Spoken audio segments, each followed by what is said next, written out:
أعوذ بالله من الشيطان الرجيم بسم الله الرحمن الرحيم. Saya sholat qiyamul lail, terus saya menangis.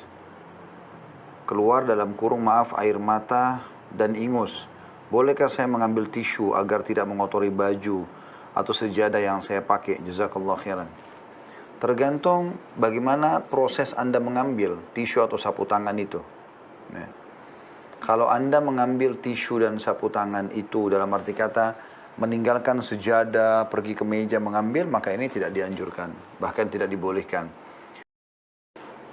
Anda misalnya coba mengambil dari kantong, ada sapu tangan atau ada tisu, kemudian coba membersihkan, maka itu tidak ada masalah. Itu tidak ada larangan dalam masalah ini, ya. Insyaallah.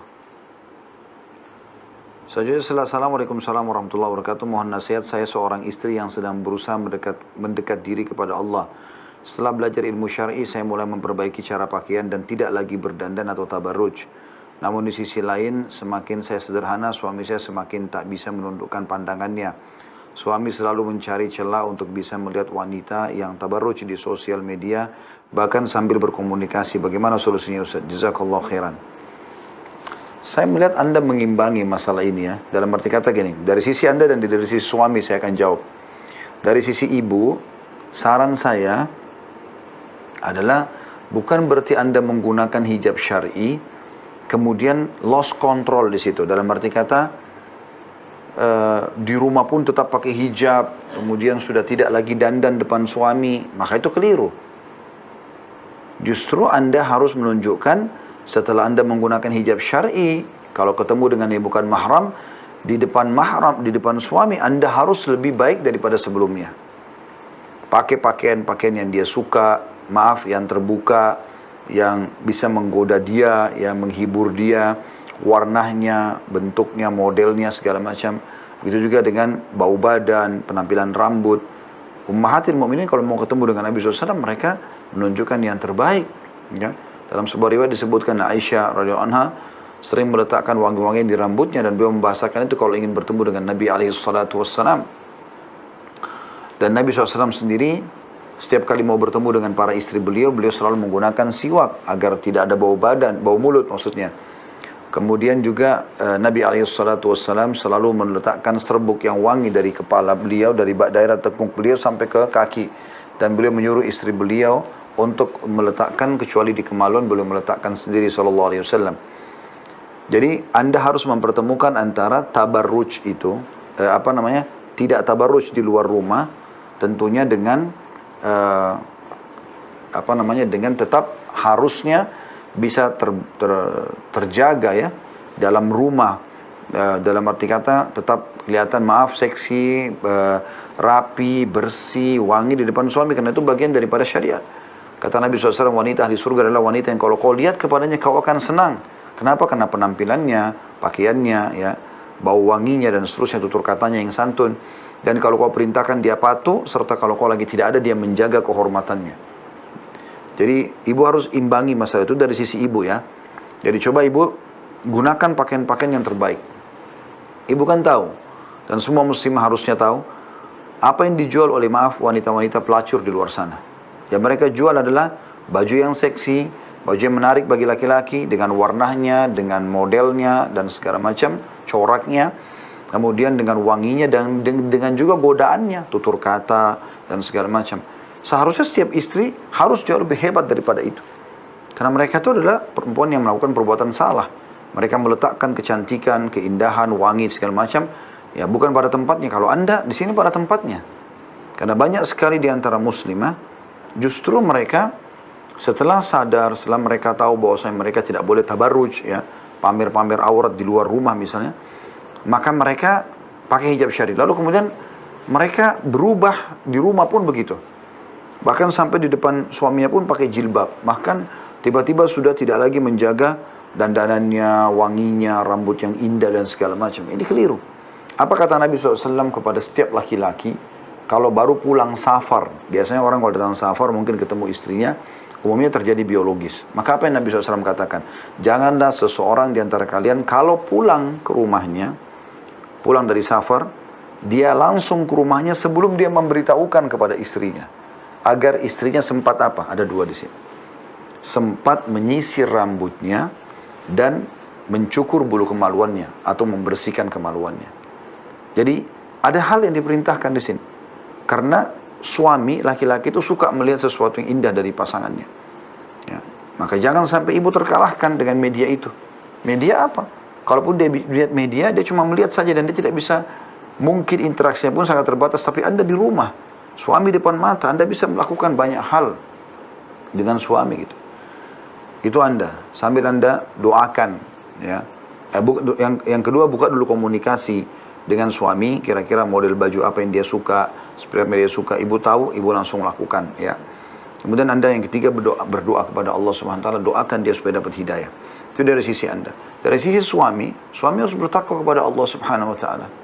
Setiap suami harus bertakwa. Saya dan semua teman-teman suami harus bertakwa kepada Allah Subhanahu Wa Taala. Bahwasanya kalau istri kita lebih dekat kepada Allah Subhanahu Wa Taala, maka harusnya kita lebih menghormati itu, ya, memuji dia, gitu kan?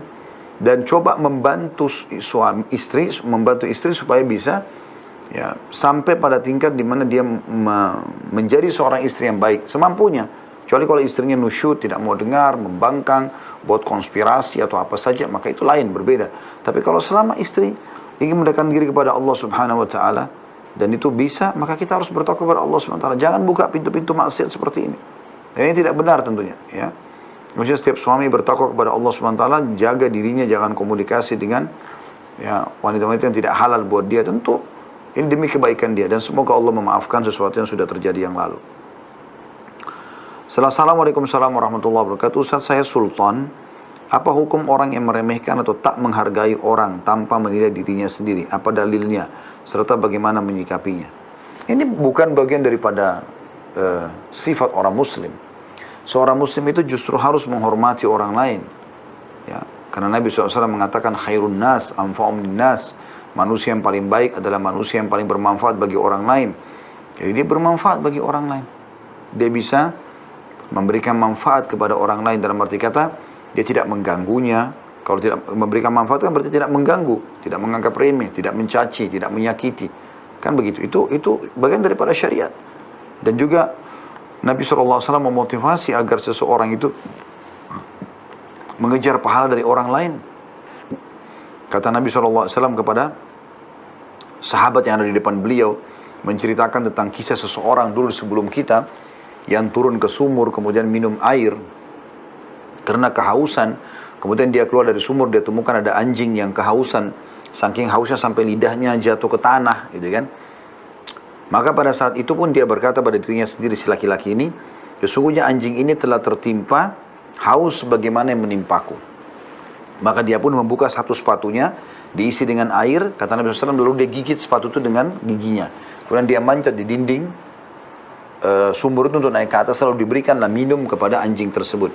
Kemudian Allah mengampuni dosanya dan memasukkan dia ke dalam surga. Gara-gara memberikan minum kepada anjing. Anjing hewan. Gak dikasih pun, kalau kita pikirkan dia sudah hidup di alamnya sendiri.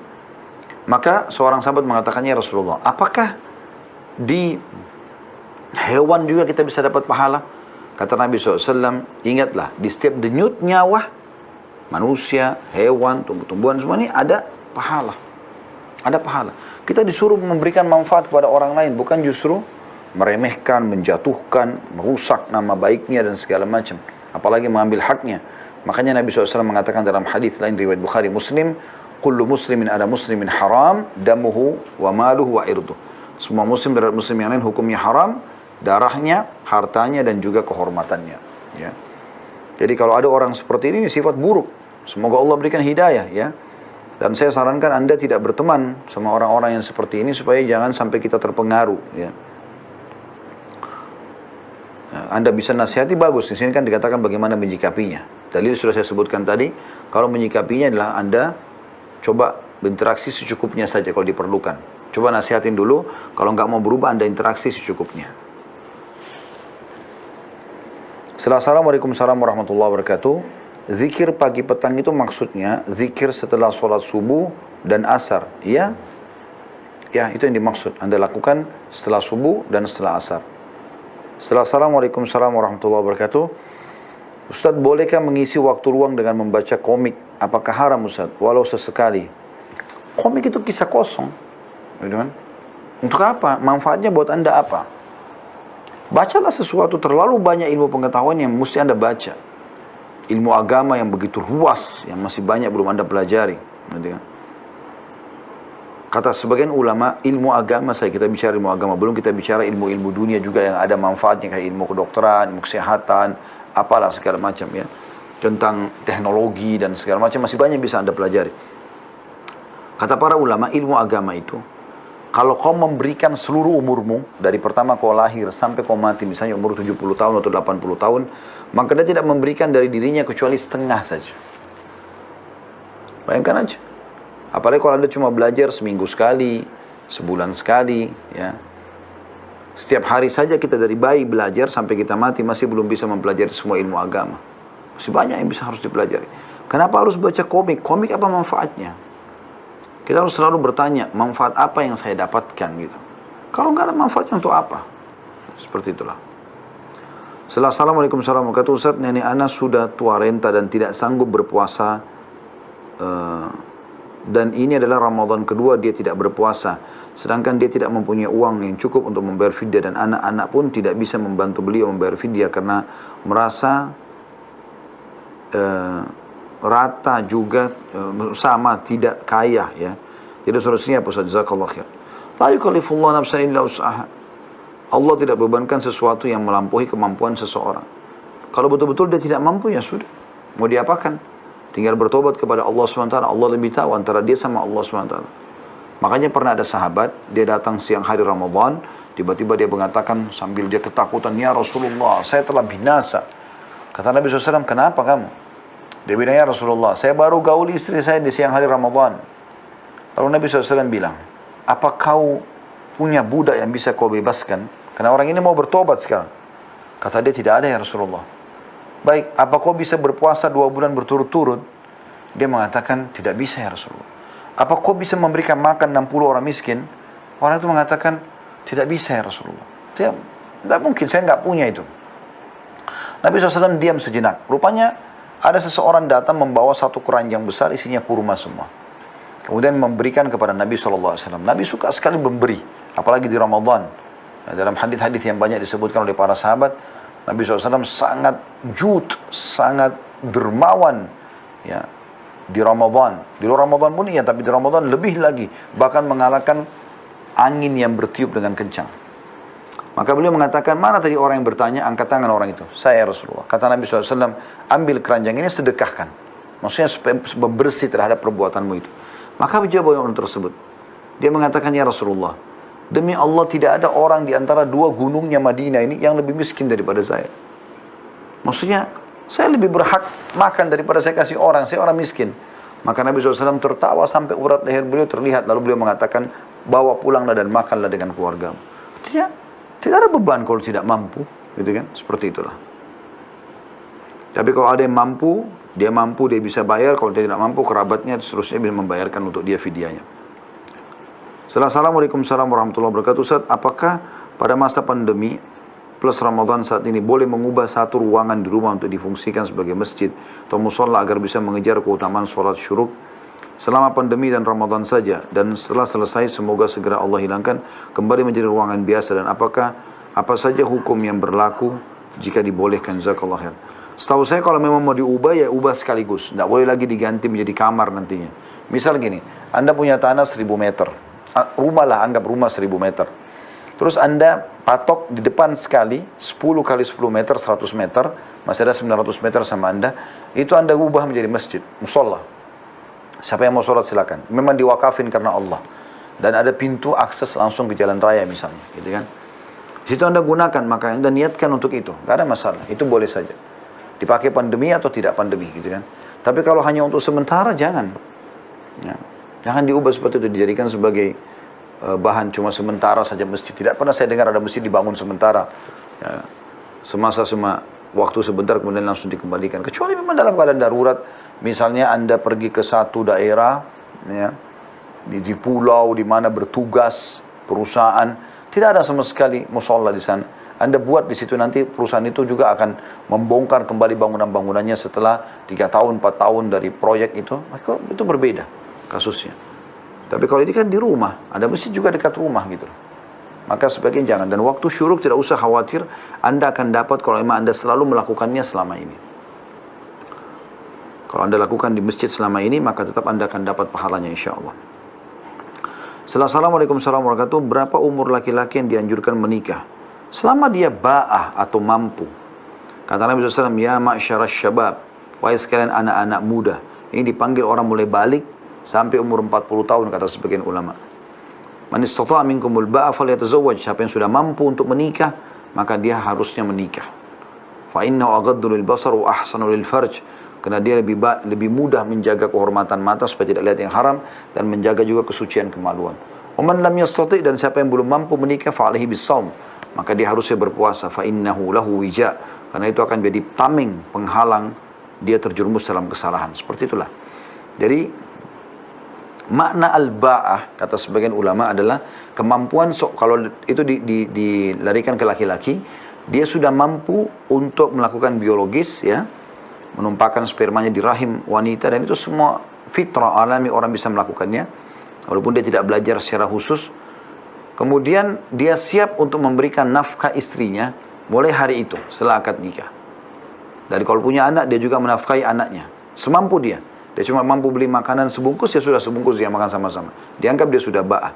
Begitu juga dengan wanita, dianggap dia ba'ah kalau dia sudah, karena haid adalah tanda dia sudah dewasa, maka mulai waktu itu, dia dianggap ba'ah kalau dia sudah siap menerima sperma laki-laki yang akan jadi suaminya nanti. Itu halal, maksudnya suaminya halal, kemudian dia hamil, lalu dia siap untuk menjadi istri melayani suaminya, dan juga mendidik anak-anak untuk melahirkan anak-anaknya. Itu dianggap ba'ah.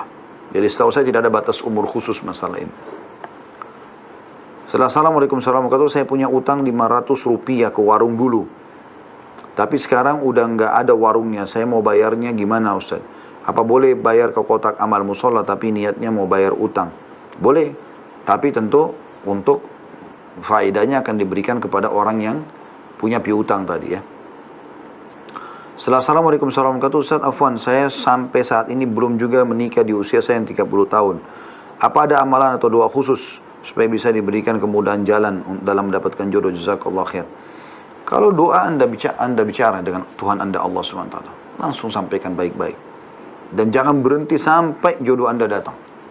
Mau seminggu, mau sebulan, mau 2 bulan, mau 1 tahun, pokoknya berdoa terus sampai Allah mudahkan. Dan sekarang waktu puasa begini, waktu mustajab doa, dari mulai puasa sampai buka puasa, gitu kan. Anda berdoa di sepertiga malam, pada saat sahur juga mustajab. Yang kedua, saran saya begini, jangan idealis. Karena banyak orang juga terlambat pernikahannya karena terlalu idealis. Rupanya selama ini sudah banyak juga yang melamar kalau dia akhwat, ya, kalau dia ikhwah, sebenarnya sudah banyak akhwat yang mau sama dia, tapi dianya terlalu idealis, nggak mau kecuali begini dan begitu. Dia berikan syarat, dan itu tidak datang-datang syarat itu. Nah, dia kasih syarat yang berat, gitu kan. Mau mukanya seperti bule, tapi di Indonesia belum tentu ada. Karena kita memang bukan begitu kan, gitu. Contoh, atau apalah syarat-syaratnya. Maka coba jangan idealis. Kalau ada orang melamar, kalau anda akhwat, kalau anda ikhwah, anda sudah ada orang yang menawarkan, anda coba istikharah. Jangan ikuti dulu egonya pribadi. Siapa tahu dengan istikharah itu memang Allah tunjukkan ini terbaik buat kita. Kita tidak pernah tahu masalah itu. Assalamualaikum warahmatullahi wabarakatuh. Pertanyaan selanjutnya, saya mau tanya, kalau kita sudah berwudu menjelang tidur, tapi baru beberapa menit selesai wudu, kemudian keluar gas atau kentut, apakah kita berwudu lagi Ustaz? Kalau mau lebih afdal, iya. Karena kan keutamaan, anda sudah dapat pahala tadi.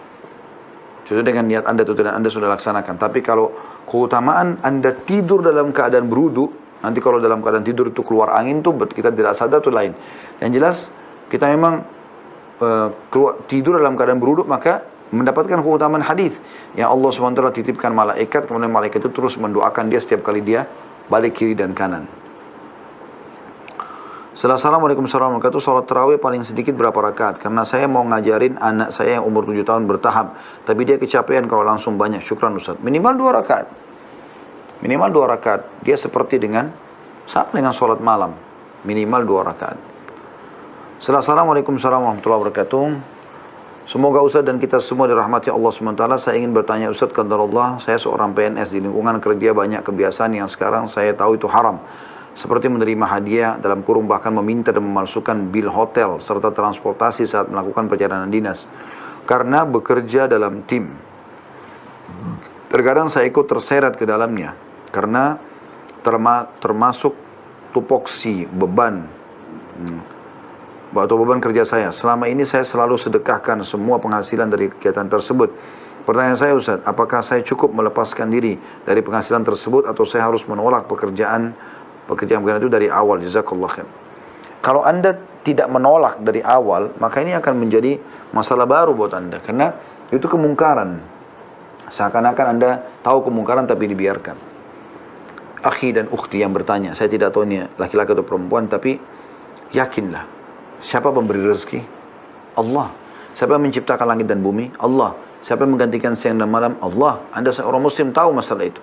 La ilaha illallah. Tidak Tuhan yang berhak disembah kecuali Allah. Siapa yang mengadakan Anda di muka bumi? Allah. Siapa yang membuat pendengaran, penglihatan, lisan, tangan, kaki Anda? Allah. Siapa yang menggerakkan kita menjadi belajar, pintar, jadi kita tahu ilmu? Allah. Yang membuat Anda pun bisa bekerja? Allah subhanahu wa ta'ala. Allah memberikan rezeki bukan cuman Anda, tapi seluruh manusia, seluruh hewan-hewan, seluruh tumbuh-tumbuhan, seluruh jin. Kenapa takut? Selama itu haram, jauhi. Bahasakan sama teman-teman. Ini nggak boleh loh, ini haram. Tapi kan ini kerja tim gini-gini, udah kita dimusuhin, tidak masalah kita dimusuhin. Kita coba sampaikan, kita jelaskan. Memang begitu subhanallah. Orang kalau berpegang pada kebaikan dan berada di sebuah lingkungan yang buruk, nanti dia akan dimusuhi. Memang sudah begitu. Para nabi-nabi, seperti Nabi Lut alaihissalam, lingkungannya suka homoseksual. Dia nasihati, memang dia ditolak. Kaumnya bahkan ingin mengusirnya, ingin membunuhnya segala macam. Tapi dia bersabar. Akhirnya Allah selamatkan dia. Rezeki sudah tercatat teman-teman. Dari jauh sebelum kita dilahirkan. Kalau rezeki Anda akan sampai kepada Anda. Kalau tidak maka tidak akan sampai. Dan sesuatu yang haram kalaupun sampai kepada Anda, jangan bahasakan itu rezeki. Karena itu adalah sesuatu cobaan yang datang kepada Anda. Bukan rezeki Anda di situ. Misalnya ada orang mencuri lalu dia mengatakan ini sudah rezeki saya. Bukan rezeki Anda itu. Anda mengambil yang haram dalam agama. Berarti bukan rezeki, itu adalah cobaan. Bahkan kata Nabi SAW, kalau engkau melihat nikmat Allah melimpah pada seorang hamba yang dia dalam kemaksiatan, maka ketahui itu adalah tadarruj, tahapan azab, tahapan siksaan. Maka Anda bertanya pada saya, maka saya menjawab itu. Ini adalah haram, akhi dan ukhti, siapapun yang bertanya ini, maka jangan terima. Anda cuma kerjakan pekerjaan Anda yang rutin, Anda wajib kerjakan. Udah, yang tambahan-tambahan, yang sifatnya memang ternyata ada datang, dibagikan uang ini, dibagikan baju itu, dibagikan ini, segala macam, itu jangan terima.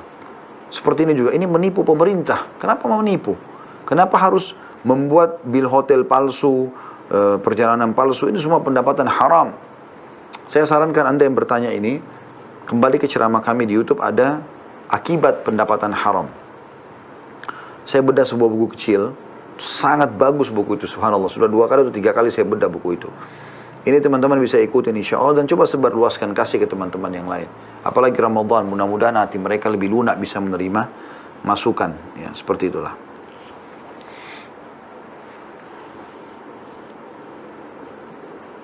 Baik, kita akan tutup insya Allah mungkin dengan 3-4, anggaplah 5 pertanyaan ya sekarang dari yang sudah masuk ini. Assalamualaikum warahmatullahi wabarakatuh. Adakah doa untuk khatam Al-Quran? Kalau ada doa, doanya apa Ustaz? Saya tidak tahu soal itu, tapi saya melihat Syekh Sudes selalu setiap malam ke 29 atau malam ya, 28 dari Ramadan, beliau kalau mengkhatam Al-Quran biasanya dikasih, beliau yang mengimami, biasanya ada doa khatam Quran dibaca. Tapi saya pribadi tidak tahu masalah itu, jadi saya tidak berani menyampaikan itu ya. Selanjutnya, Assalamualaikum warahmatullahi wabarakatuh. Apa yang harus dilakukan jika lupa rakaat tarawih yang seharusnya 8 tapi anak kerjakan 9 rakaat? Karena masalah, kan lupa. Jadi insya Allah kalau Anda lupa jumlah rakaat sholat, pilih jumlah yang lebih sedikit. Misalnya saya ragu nih, 7 atau 8 tarawihnya. Maka Anda di sini pilih 7. Ya, kata Nabi SAW, kalau kalian ragu, ini tentang sholat duhur ya, sama sholat asar misalnya. Kalau kalian ragu tentang jumlah rakaat kalian 3 atau 4, pilihlah 3. Sehingga kalaupun nanti ternyata itu sudah 4, jumlah rakaat kalian menjadi 5, terpenuhilah syarat 4 rakaat. Dan jangan kalian pilih yang 4 yang lebih banyak, karena kalau seandainya itu baru 3 maka kalian akan kekurangan rakaatnya. Ya, Allahu a'lam. Assalamualaikum warahmatullahi wabarakatuh. Ustaz, maaf, Ana mau tanya bagaimana hukumnya bila seorang istri terus melakukan maksiat, padahal kita sebagai suami sudah mengingatkan. Apakah kita sebagai suami mendapatkan dosa juga? Tentu saja tidak. Tentu saja tidak, ya. Dan istri begini namanya nusyul. Ingatkan akhi. Dan harus tegas antum sebagai laki-laki. Allah SWT mengatakan, A'udzubillahi minasyaitonir rajim, ar-rijalu qawwamuna 'alan nisa. Laki-laki adalah pemimpin bagi wanita, gitu kan? Kalau dia berbuat maksiat yang besar, ya, maka ingatkan. Kalau tidak mau dengar, ya sudah. Jangan habiskan umur dengan orang seperti ini. Biar tinggalkan aja, mungkin dia dengan alamnya. Karena daripada antum menghabiskan waktu pada hal yang tidak ada gunanya gitu. Cari wanita soleha, mukminah, yang baik, yang patuh. Kalau tidak mau dengar, ya jangan gitu. Karena Anda harus menjadi lebih baik. Walaupun dia mengatakan, dulu juga kok begitu. Itu dulu. Sekarang saya sudah belajar, saya nggak mau lagi. Ini pelanggaran agama, umur kita terbatas. Dia nggak mau dengar, ya sudah ikhtiar. Masih banyak hamba Allah yang bisa jadikan sebagai pasangan, gitu kan? Insya Allah kalau Anda tegas, saya yakin istri Anda akan berubah, insya Allah. Assalamualaikum warahmatullahi wabarakatuh. Ustaz, saya janda 4 anak. Awalnya saya cerai hidup dengan suami, tapi sekarang mantan suami sudah meninggal dan saya tidak ingin menikah lagi, tapi hanya ingin mendidik anak-anak yatim saya. Apakah saya dapat keutamaan sebagai ahli surga? Ya, insya Allah iya. Ya, karena Anda ingin membesarkan anak-anak, ya. Baik, yang terakhir teman-teman sekalian, sudah menjelang jam 9 insya Allah. Assalamualaikum warahmatullahi wabarakatuh. Saya mau tanya bagaimana cara menghilangkan trauma yang berkepanjangan akibat ditinggal meninggal anak dan suami dalam kecelakaan. Pertama sekali, ibu yang bertanya ini, semoga Allah tenangkan hati Anda dan Allah juga membuat Anda bisa melalui sisa-sisa umur Anda ini dengan ketaatan, istiqamah dan penuh dengan ketenangan iman. Allahumma amin. Dan juga semua yang mengikuti acara kita ini yang sedang menghadapi masalah, semoga Allah angkat semua masalah Anda. Ini adalah malam Ramadan dan mudah-mudahan termasuk, ya, yang Allah subhanahu wa ta'ala dengarkan doa-doa kita, ya, karena di Ramadan secara umum ada hadis yang menjelaskan mustajab doa.